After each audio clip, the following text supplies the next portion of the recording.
I'm out of the studio and out on the street. Or am I? Backdrops like this one have long played a role in the movies, as you're about to see in what we're calling a background report from John Blackstone. They're just paint and canvas.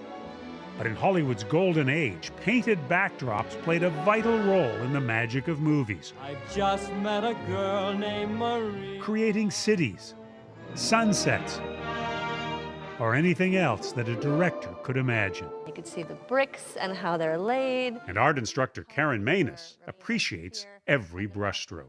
The backdrop is part of extending the world of the set. Oftentimes it was just seen outside windows. Did I hear you say that you were a writer? But sometimes it even included the entire world of a set on a soundstage and creating that environment. Take The Wizard of Oz. You open up into that first view of Oz to see that entire space shaped by paintings. Maness is co-author of The Art of the Hollywood Backdrop. Art, she says, that has often gone unappreciated. Impressive, but Designed to be invisible. why write a book about it? Because they're some of the largest paintings ever created by exceptionally skilled artists. Never recognized, never credited, and part of what makes these films extraordinary. Many people may have paintings at home on the wall that family members have done. I have a bunch. Really big ones.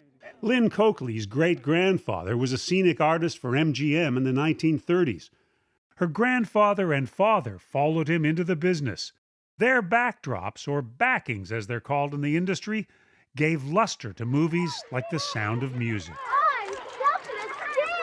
They painted recreations of on-location settings that were sometimes just seen through doors and windows on a soundstage. Both my grandfather and my father painted this backing along with 7 other ones that were used around the gazebo, at the convent. What makes this look so realistic? The textures, the details, you've got the correct perspective. It's just a really beautifully painted backing. In 1962, her family founded the J.C. Backings Corporation to paint and supply backdrops for movies and TV shows. They bought hundreds of backdrops from MGM, 20th Century Fox, and Disney. A lot of the studios in the 70s and the 80s just were getting rid of all of their backdrops. They just didn't want to have it anymore. One prized acquisition, the famous Mount Rushmore backdrop from North by Northwest. From down here, we can believe we're looking up at that mountain, at those heads. You want to climb it? Their backdrop from the 1959 movie Ben-Hur features a vista of ancient Rome. Will Rome see you again? And in 2015, it was seen again in the Coen brothers movie, Hail Caesar. Backings are not happy when they're rolled up in a dark little spot down below in a storage warehouse. Then this backdrop must be awfully content. It first appeared in the 1949 film The Fountainhead. Then it provided a view of New York City on the Jeffersons. Oh, you shouldn't have, but I'm glad you did. Until it wore out and was repainted. And already has rented over 30 times, and to different TV shows like Felicity, the original Roseanne, The Practice. Lynn Coakley, who is now president of JC Backing, says that painted backdrops still make up about 1/3 of the company's rentals. And this is a backlit photo backing. With new technology, JC Backings also creates photo and vinyl backdrops that can be dazzling. And voila, you have night. If done well, a painted backdrop and a photographic backdrop should make no difference. Production designer Tom Walsh uses photographic backdrops on the set of the Fox TV series Deputy. This is looking east from the Hall of Justice building. But the old ways remain his first choice. I still prefer to always use a painted backdrop whenever possible because I think they light better. And you can interpret the reality as opposed to just take a photograph, and what the photograph is what you get. You know, as the industry itself is changing and the way they make movies changes, there is this feeling that we need to start thinking about preserving the old things. Mary McNamara, culture columnist for the Los Angeles Times, first wrote about efforts to save old hand-painted backdrops that often were just thrown away. What's lost when a lot of these artifacts disappeared. Well, the tangible history of Hollywood, and also some of these things are works of art in themselves.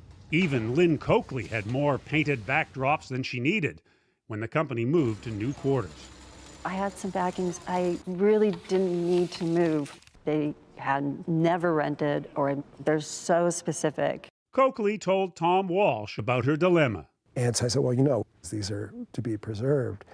And then, of course, opening my big fat mouth, I realized, all right, how are you going to follow up on that? So Walsh created the Backdrop Recovery Project. With the help of Maness and Coakley, they cataloged more than 200 backdrops. We didn't know what we were going to get every time we opened up a backdrop. We weren't quite sure what it would be. There was an old vaudeville oleo drop, and no one knew what it was from, really. And we opened it up, and I went, I've seen that drop. It was from the classic musical, Singin' in the Rain. It was like seeing an old friend, exhilarating. Other backdrops were from a different orbit, like this one from Forbidden Planet. Look at the color of that sky. Yeah, but I'll still take blue. And then it was my job to go around the world and, hey, you want a little 90-foot wide piece of art for your wall?